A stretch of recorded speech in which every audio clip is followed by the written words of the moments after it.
see. The word of the day is face. So I kind of mentioned way early in the stream, but I'll mention it again. I was biking home from work today, and I came to a four-way intersection.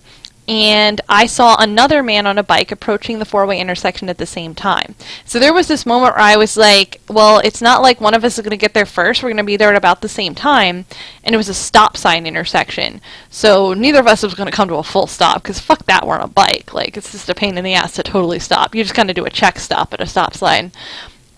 But anyway, so I come into this intersection, I see the guy approaching, we make eye contact, and I decide, I'm going to slow down, I give him the head nod, you can go ahead.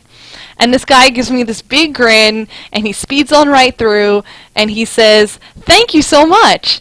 And I looked at him and I said, "Hey, have a nice ride." And he said, "You too." And I was like, "Thanks."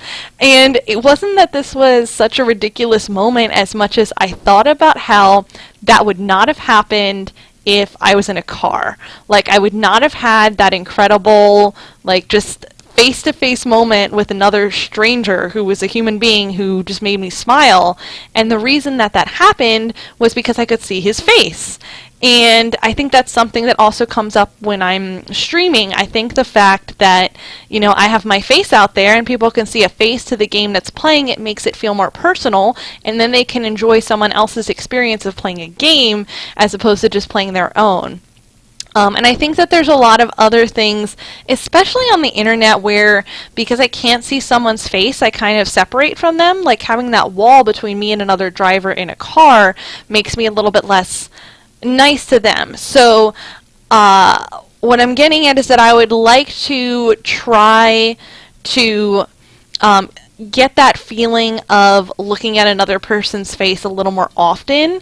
I really value those moments, and thinking about how there's a real person behind the actions of someone else. There's a real person with a real life, and whatever they're doing, you know, even if it might be kind of messing up my day, like getting in the way of, like, you know, my commute home or something, and making it a little slower, it just, like, thinking of them as a real human being and putting a face to them can make a big difference in how I behave, which I guess is certainly true for games like League of Legends or, you know, MOBAs or online multiplayer games where you might not have a face to people, and that can make it easier to be mean to them. So I'm going to try and act more like everyone has a face. So thank you guys for watching me tonight.